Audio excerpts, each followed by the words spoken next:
اعوذ باللہ من الشیطان الرجیم، بسم اللہ الرحمن الرحیم۔ السلام علیکم جی ناظرین، آج آپ کو خانہ کعبہ کے بارے میں حدیث کی روح سے بیان کروں گا کہ خانہ کعبہ کی بنیاد کیسے پڑی اور کس نے یہ بنیاد رکھی، اور آب زمزم کیسے نکلا، اور یہ بھی کہ صفا مروہ کے درمیان سعی کی کیا حقیقت ہے۔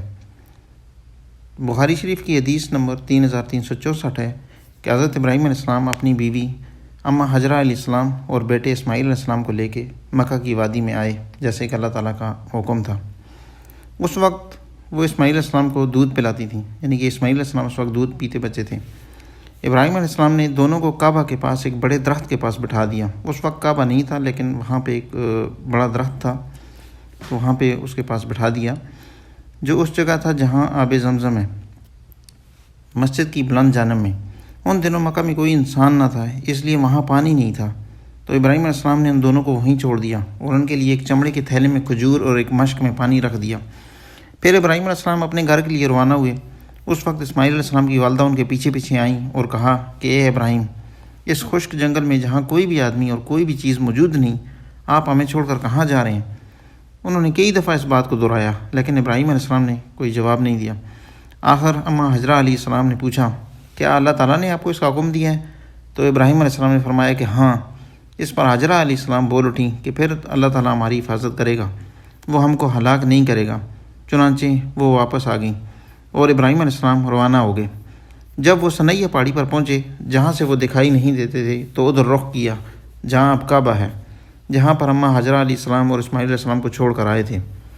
پھر آپ نے دونوں ہاتھ اٹھا کر یہ دعا کی کہ اے میرے رب، میں نے اپنی اولاد کو اس بے آب و دانہ میدان میں تیری حرمت والے گھر کے پاس ٹھہرایا ہے۔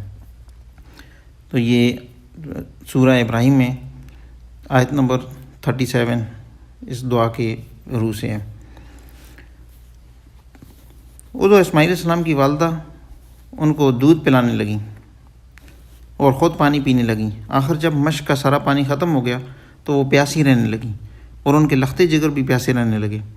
وہ اب دیکھ رہی تھیں کہ سامنے ان کا بیٹا پیاس کی شدت سے پیچ و تاب کھا رہا تھا، یعنی کہ لوٹ پوٹ ہو رہا تھا، تو وہ وہاں سے ہٹ گئیں، کیونکہ اس حالت میں بچے کو دیکھنے سے ان کا دل بے چین ہو رہا تھا۔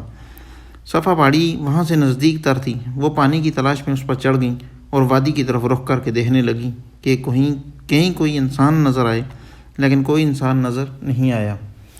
وہ صفا سے اتر گئیں۔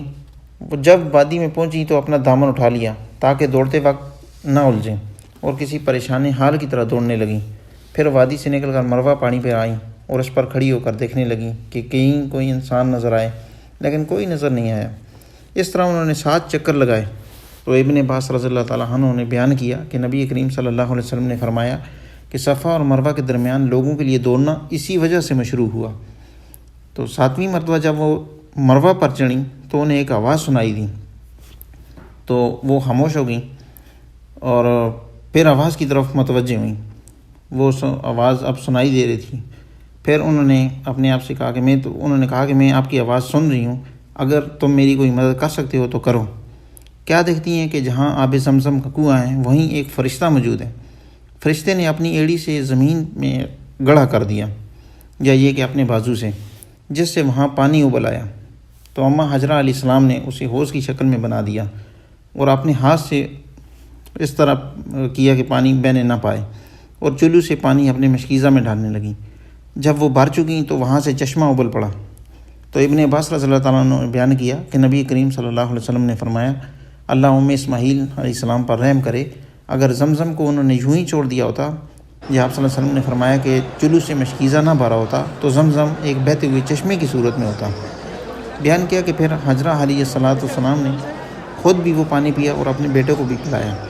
اس کے بعد ان سے فرشتے نے کہا کہ اپنے برباد ہونے کا خوف ہرگز نہ کرنا، کیونکہ یہی اللہ کا گھر ہوگا جس سے یہ بچہ اور اس کا باپ تعمیر کریں گے، اور اللہ اپنے بندوں کو ضائع نہیں کرتا۔ اب جہاں بیت اللہ ہے اس وقت وہاں ٹیلے کی طرح زمین اٹھی ہوئی تھی۔ سیلاب کا دھارا آتا تھا اور اس کے دائیں بائیں سے زمین کاٹ کے لے جاتا تھا۔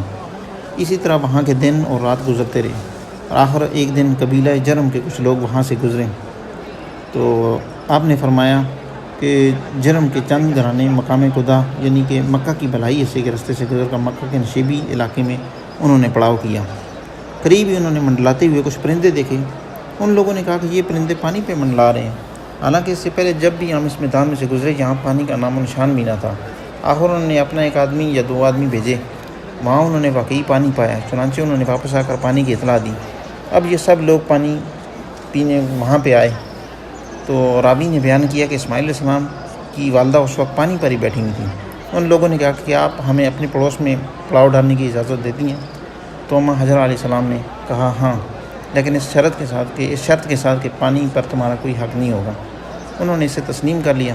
تو ابن عباس رضی اللہ تعالیٰ عنہ نے بیان کیا کہ نبی کریم صلی اللہ علیہ وسلم نے فرمایا، اب اسماعیل کو پڑوسی مل گئے، انسانوں کی موجودگی ان کے لیے دل جمی کا باعث ہوئی۔ ان لوگوں نے خود بھی یہاں قیام کیا اور اپنے قبیلے کے دوسرے لوگوں کو بھی بلوا لیا، اور وہ سب لوگ بھی یہیں آ کر ٹھہر گئے۔ اس طرح یہاں ان کے کئی گھرانے آ کر آباد ہو گئے۔ پھر جتنے دنوں اللہ تعالیٰ کو منظور رہا، اس کے بعد ابراہیم علیہ السلام یہاں پہ تشریف لائے تو دیکھا کہ اسماعیل علیہ السلام زمزم کے قریب ایک بڑے درخت کے سائے میں، جہاں ابراہیم علیہ السلام نے چھوڑ کر گئے تھے، اپنے تیر بنا رہے تھے، یعنی کہ بڑے ہو گئے تھے۔ تو حضرت ابراہیم علیہ السلام بہت ٹائم بعد آئے تھے، اس سے پہلے بھی 1-2 دفعہ آئے تھے، لیکن ان کی ملاقات اسماعیل علیہ السلام سے نہیں ہوئی تھی، بلکہ ان کی بیوی سے ملاقات ہوئی تھی، تو ان کو اپنا پیغام چھوڑ کے چلے گئے تھے۔ تو جب اسماعیل علیہ السلام نے ابراہیم علیہ السلام کو دیکھا تو ان کی طرف دوڑ کھڑے ہوئے، اور جس طرح ایک باپ اپنے بیٹے کے ساتھ اور بیٹا اپنے باپ کے ساتھ محبت کرتا ہے، وہی طرز عمل ان دونوں نے بھی ایک دوسرے کے ساتھ اختیار کیا۔ پھر ابراہیم علیہ السلام نے فرمایا، اسماعیل، اللہ نے مجھے ایک حکم دیا ہے۔ اسماعیل علیہ السلام نے عرض کیا، آپ کے رب نے جو حکم آپ کو دیا آپ اسے ضرور پورا کریں۔ انہوں نے فرمایا، اور تم بھی میری مدد کر سکو گے؟ تو عرض کیا کہ میں آپ کی مدد کروں گا۔ فرمایا کہ اللہ تعالیٰ نے مجھے حکم دیا ہے کہ میں اسی مقام پر اللہ کا ایک گھر بناؤں۔ اور آپ نے ایک اور اونچے ٹیلے کی طرف اشارہ کیا کہ اس کے چاروں طرف کہا کہ اس وقت ان دونوں نے بیت اللہ کی بنیاد پر عمارت تعمیر کرنا شروع کر دی۔ اسماعیل علیہ السلام پتھر اٹھا کر لاتے اور ابراہیم علیہ السلام تعمیر کرتے جاتے تھے۔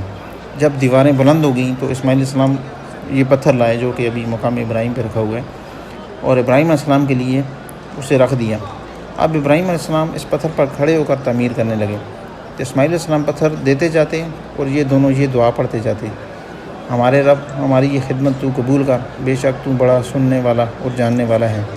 فرمایا کہ یہ دونوں تعمیر کرتے رہے اور بیت اللہ کے چاروں طرف گھوم کر یہ دعا پڑھتے رہے، یہ ہمارے رب، ہماری طرف سے یہ خدمت قبول فرما، بے شک تو بڑا سننے والا اور بہت جاننے والا ہے۔ تو ناظرین، یہ تھی خانہ کعبہ کی تاریخ حدیث کی روح سے۔ اللہ پاک ہم سب کو صحیح دین کو سمجھنے اور اس پر عمل کرنے کی توفیق عطا فرمائے۔ وما علینا الا البلاغ۔